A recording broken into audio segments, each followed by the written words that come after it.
Bonjour à vous. Alors aujourd'hui, on va aller s'intéresser aux lois Newton et aux forces. Donc on va regarder ça.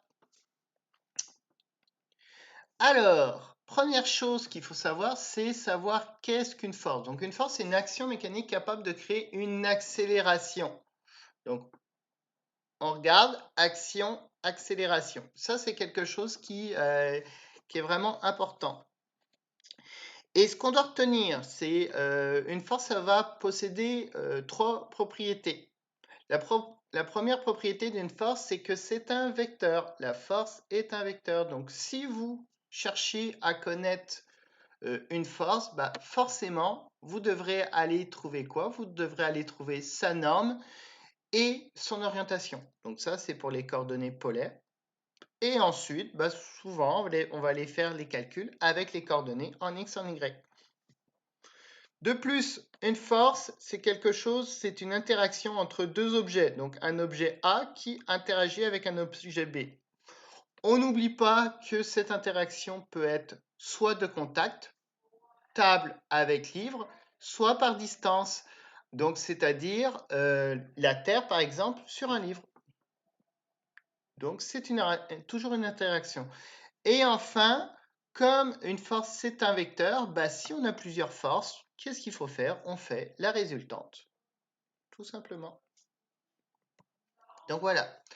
La notion d'inertie, on l'avait vu, l'inertie, c'est le fait qu'une force soit capable de résister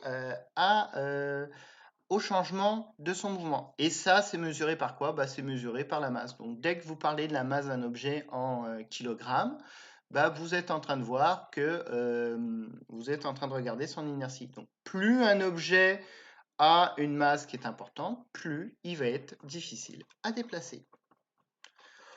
Les lois Newton, bah, la première loi finalement, c'est on se rappelle que tout objet, lui, il veut conserver son mouvement.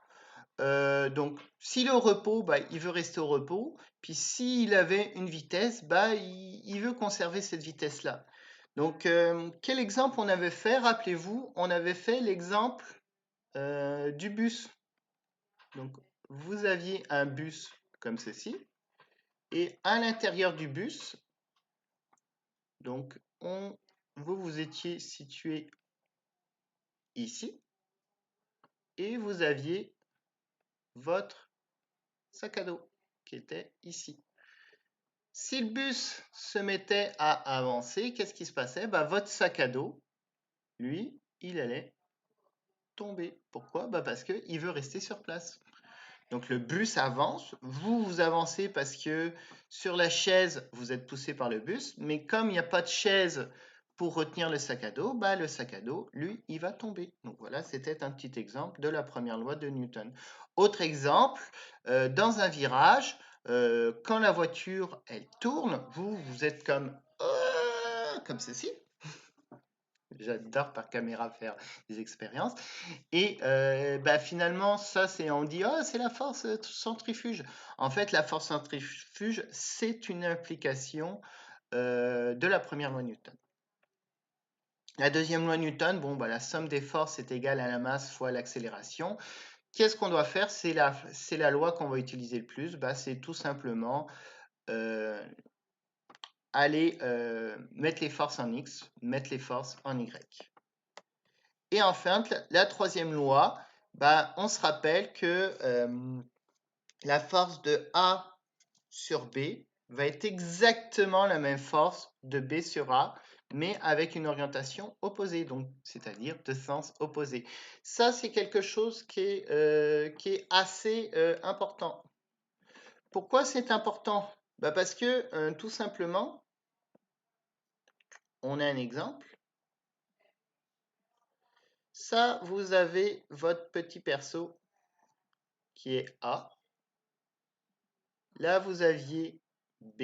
Et si vous avez, par exemple, un tir à la corde entre les deux, comme ceci, vous avez une corde, bah, vous vous retrouvez que des fois, on a l'impression que si A gagne, bah, il a tiré plus fort que B. Bah, pas du tout. A, lui, il est tiré comme ceci par B.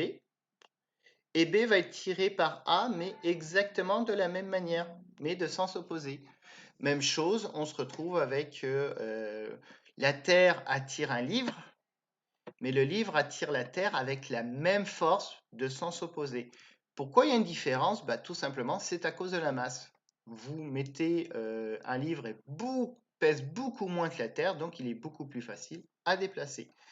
Mais entre les deux, les forces sont égales. Donc voilà une petite vidéo qui résumait les lois Newton.